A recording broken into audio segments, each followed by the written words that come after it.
Welcome and thank you for joining us on Birth Mother Matters in Adoption with Kelly Rourke-Scary and me, Ron Rains, where we delve into the issues of adoption from every angle of the adoption triad. Do what's best for your kid and for yourself, because if you can't take care of yourself, you're definitely not going to be able to take care of that kid, and that's not fair. And I know that my daughter will be well taken care of with them. Don't have an abortion. Give this child a chance. All I could think about was needing to save my son. My name is Kelly Rourke-Scary. I'm the Executive Director, President, and co-founder of Building Arizona Families Adoption Agency, the Donna K. Evans Foundation, and creator of the You Before Me campaign. I have a bachelor's degree in family studies and human development and a master's degree in education with an emphasis in school counseling. I was adopted at the age of 3 days, born to a teen birth mother, raised in a closed adoption, and reunited with my birth mother in 2007. I have worked in the adoption field for over 15 years. And I'm Ron Rains. I've worked in radio since 1999. I was the co-host of 2 successful morning shows in Prescott, Arizona. Now I work for my wife, who's an adoption attorney, and I'm able to combine these 2 great passions and share them on this podcast. Explaining the unexplainable, trying to verbalize the impact of adoption as an adult adoptee. As an adult adoptee, I get so many questions. And a lot of them, yes, are because of the position that I'm in and working for the agency. And, you know, when somebody hears that I work for the adoption agency and I'm adopted, here come the barrage of questions, which are fine. I don't mind them anymore. Were you ever offended by it? Offended? No. Or just... No, I was never offended. I consider myself an exceedingly private person. And so initially I wasn't so at ease talking about it. Okay. But I want to go back because I've touched on things, and I want to go back about my coming out of the closet story regarding being adopted. Right. And because it happened in such an interesting way. It was almost like they say that path, you know, just opens up. And all the lights were shining at the right time. And all the stars aligned. And that's where we are today. Okay. So prior to being about 28, 29, there were a handful of people in my world that knew I was adopted. Now, my parents had told all of their friends and, you know, family members. And all those people knew. But in my social world, less than a handful. Your friends from school, your friends that you worked with. Less than a handful.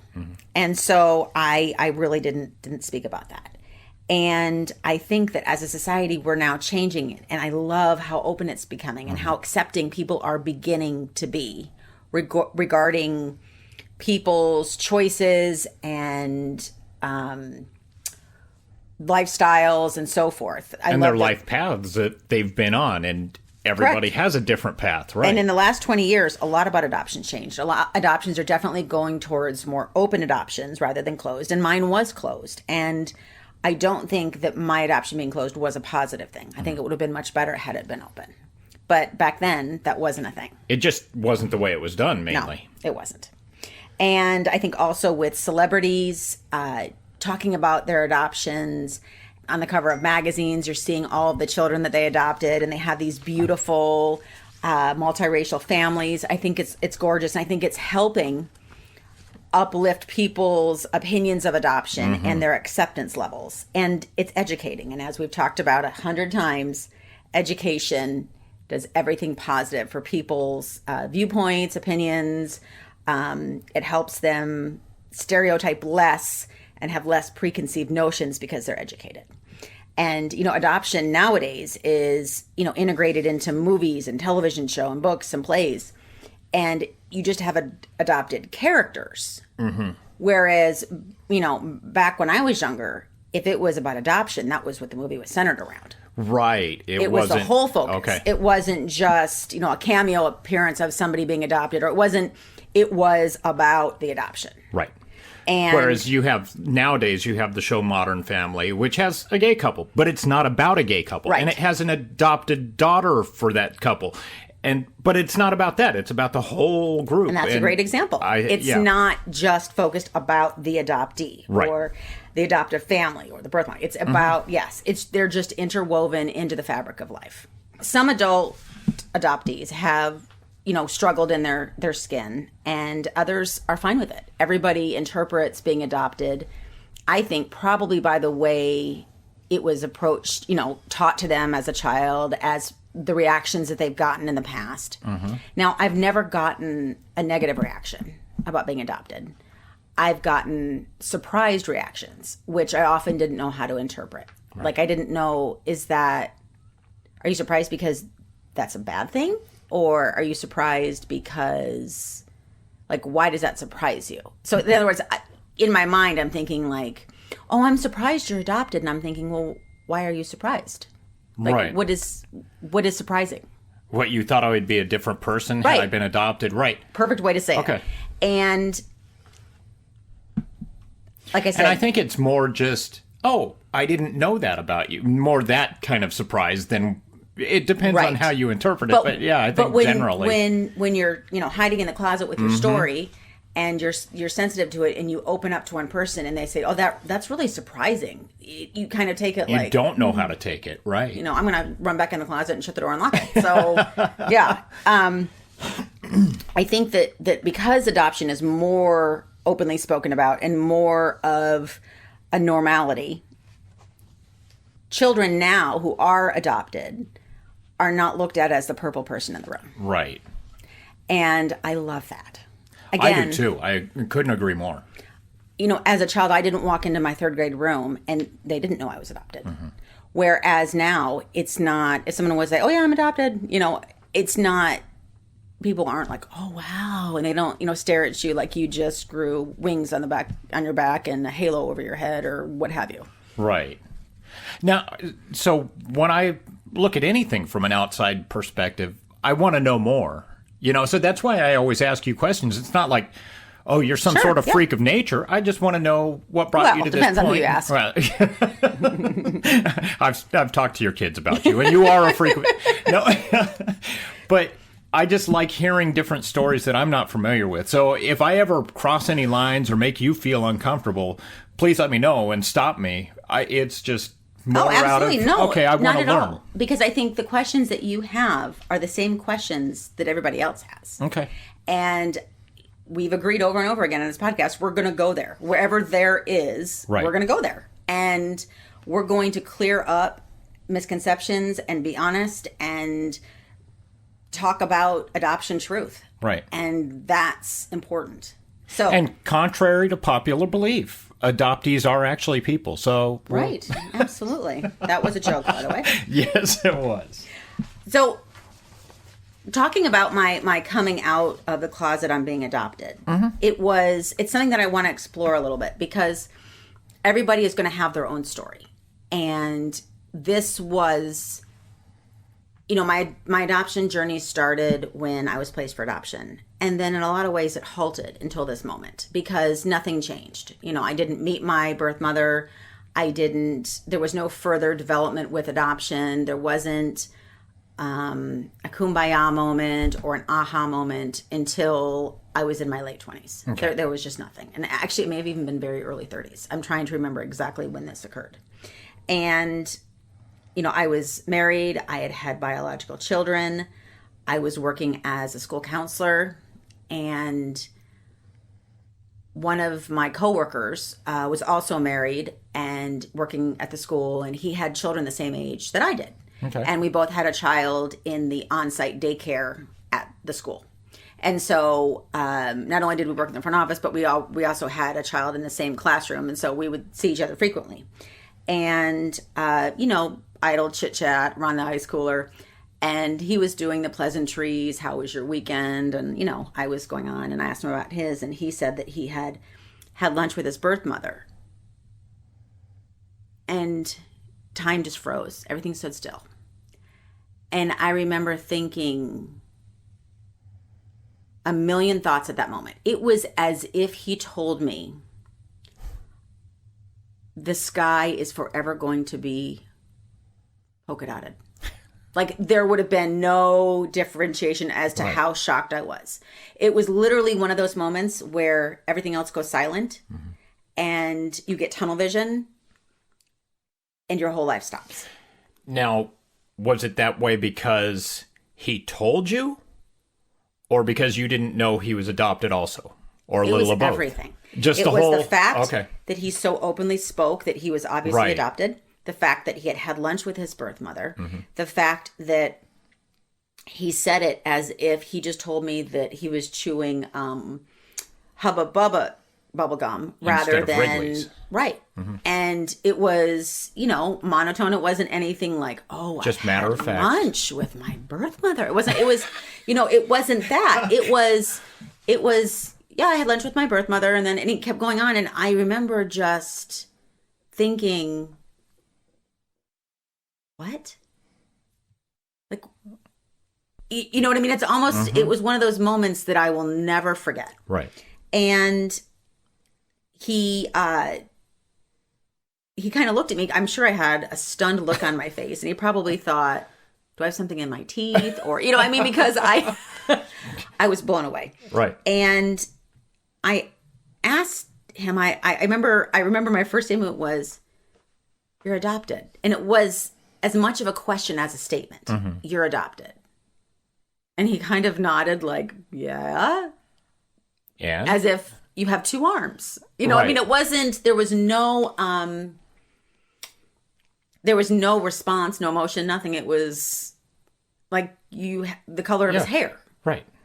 And so I said, can I ask some questions? And he kind of nodded. And I remember saying, I'm adopted too. And I remember lowering my voice because I didn't know who could hear me. And it felt like I was confiding something like Deep and dark. a deep, dark and- secret. Yeah. Whereas he's handling it so nonchalantly, you're like, No. Yeah. what is this? And he was like, oh, you're adopted. Cool. Yeah. I mean, again, Right. this was not phasing him, like at all, phasing him whatsoever. I have a question then, and you may not even know. Did he have an open adoption? It's from what I remember this was now about 18, 19 years ago. Okay. He had a very good relationship with his birth mother. I don't remember him mentioning his birth father. A good relationship with his birth mother. His adoptive family and his birth mother, they knew each other, so it must have been an open adoption. Okay, or at least somewhat open, yes. So it was known. And he was Got my it. age, so they must have had a very different situation working because he had always known he was adopted. And he said he was willing to. So then, because I'd never really known anybody who was adopted that I would open up to or talk to, it was almost like I threw up everywhere. I didn't really, but Right, verbally. but- I just felt like I threw up everywhere. And this poor guy was probably thinking, oh my gosh, I just told her I had lunch with my birth mom. Like it wasn't even anything to elicit this response. Right. But it was like... But it was so life-changing to you and so world-shattering. Okay, it was comparable to this. When I was a little girl, on St. Patrick's Day, I truly believed that I could catch a leprechaun. Okay. To this day, I still wonder. Anyway, I would go out and I would literally look for a leprechaun, until my late teens. And, no, just kidding. And I imagined catching one. Okay. That was comparable. Right. So... Okay. I sat down and I remember asking him, everything from how long have you known? You tell people that you're adopted. On purpose? Right. And how did you meet your birth mother? And does your adoptive family know? And what do your kids think? And can you tell me everything? And this is just a coworker. So now he's probably thinking, oh, wow. Okay. I think I opened a can of worms that I didn't need to open, right? He opened Pandora's box, Right. And then Pandora threw up. So that's where we were. So I must have asked him 1,000 questions. I threw off, unfortunately, admittedly, the rest of the workday for both him and I. Neither one of us worked in a classroom, and so it wasn't like I was impeding him from. I'm sure I was impeding him taking from care his of work, children, right? sure. But at that point, wild horses couldn't have drugged me away because I had to understand. I had to learn how somebody so confident and so normal could have gone through the same thing that I had and talk about it like this. So do you think people listen to this podcast who are adopted or are adult adoptees do you think they listen to this and go, look at you the same way you looked at this coworker? Like, how can she be so confident and sharing everything? If they're in so the adoption closet, I hope so. Okay. Yeah.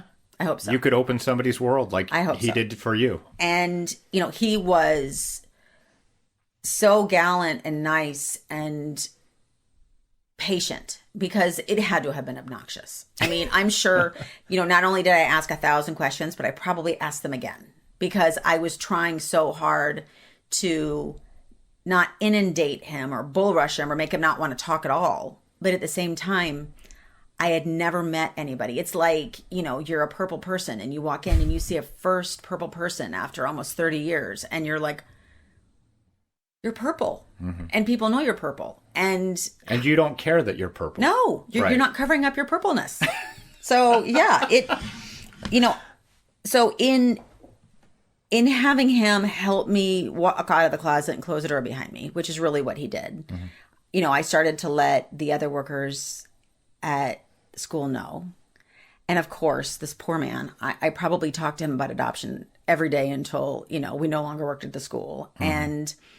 And that is how myself and the other co-founder started the very beginning of the agency is she found out that I was adopted. But that wouldn't have happened had this gentleman not disclosed that he was adopted. That's amazing. Yes.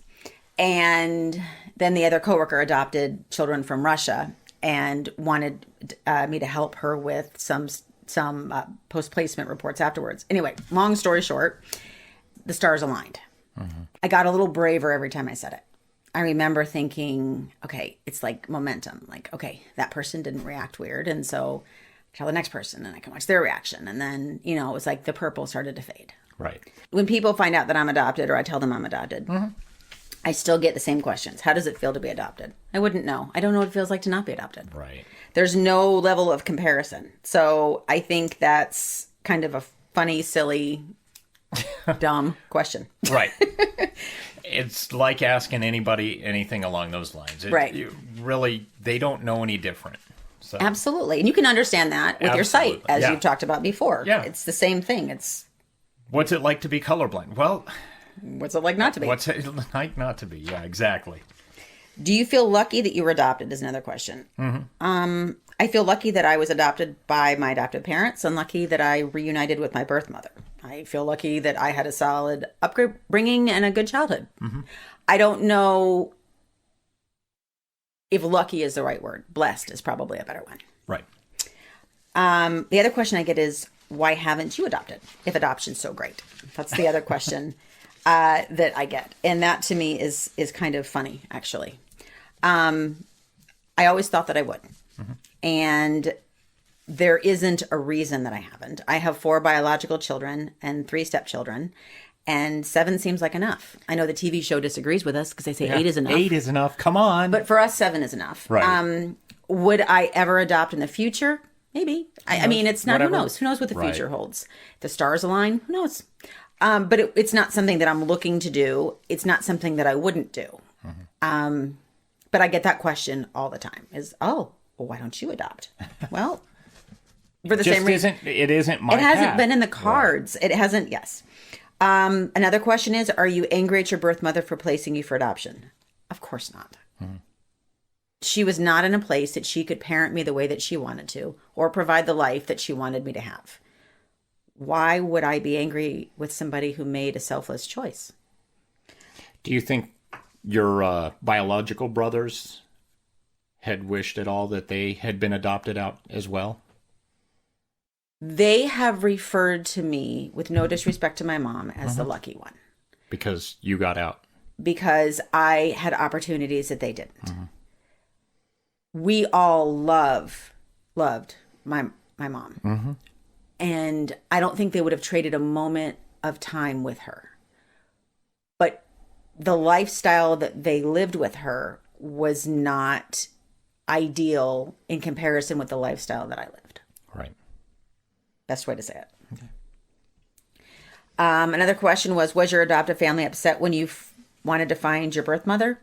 Not at all. They gave me the information they had, and they were very supportive. Now, you didn't tell them immediately when you went to meet your birth mother. That I did not. And thank you for pointing that out, Ron. I did not tell them immediately. Sorry. I told them when I found her. Right. But I found her on a Friday and I left on a Wednesday. I did not tell them that I was leaving to go to Ohio. And I think I was worried it would hurt their feelings. I wasn't ready to answer questions. And I felt like I was walking in quicksand in a certain aspect because I didn't know what I was getting into. Right. I was jumping down the rabbit hole and I didn't know what it was going to look like. Are your adoptive family and biological family similar? This is actually probably the funniest one. No, they couldn't be more opposite. So, my adoptive parents are upper middle class. They're both college educated. They're very proper. You know, manners are a huge thing. You wouldn't know it by these podcasts with me, but very proper. And, you know, my birth mother was not as fortunate in her finances. She dropped out of school after I was born in the 10th grade, and she's from the hills of West Virginia. So polar opposite would be an understatement. An understatement. Okay, fair enough. Yeah, but that doesn't mean that one is better than the other. No. It means that they just so I am like the two worlds colliding. I'm like the overlap. You know, if two things smash into each other, I'm like the middle smash. Okay. Right. So But I think that can be just a huge blessing for somebody too, to see two different sides of life that aren't exactly that aren't similar at all. I mean, you could go to a fancy ball and do all the things and eat from the right plate and use Fork. the right utensils and everything at any given time. Correct. But you could kick back with a beer and sit on the front porch, and right. I think that's a good thing. Watch I life really pass do. you by. Yeah. No, no, I agree, and I can, and that's the other thing is people will say, well, which of the families do you relate more to? And it's really a mixture of nature and nurture. You know, I can go either way. I can walk through an art museum just as easily as I can kick my feet up, and I think that some of my responses are refined by my adoption, Okay. and other times what first wants to come out of my mouth, I think has been trained not to. Because your birth mother would say anything at any and everything. time. Mm-hmm. Yeah. And my biological brother, my Clarence, and I'm saying Clarence's name because he would say this as well. He will call it how it is, and Right. that's just who he is, and he prides himself on that. Like he's very real, he's very honest, very open, and he means what he says. And if you don't like it, then that's not his problem. Right. And so my mother was very much the same way, and she wouldn't hold back for anybody because that wasn't who she was. You know, she was a survivor, and she was going to fight her way through the world. And if people didn't like it, then they could get out of the way, or she would just go right through them. That was their choice. And Okay. so I think that some of my behavior is a result of the modeling I watched of my adoptive parents, but some of my responses are my DNA. That's cool. It's a good mix. And it is a good mix, most of the time. So I think the best way to describe this, because this is something that a lot of adoptive parents talk to me about, like, well, your kin is from West Virginia and the mountains and Appalachian people and all of that. And yet you were raised, you know, for the last, well, we moved to La Jolla, California, and I was raised there.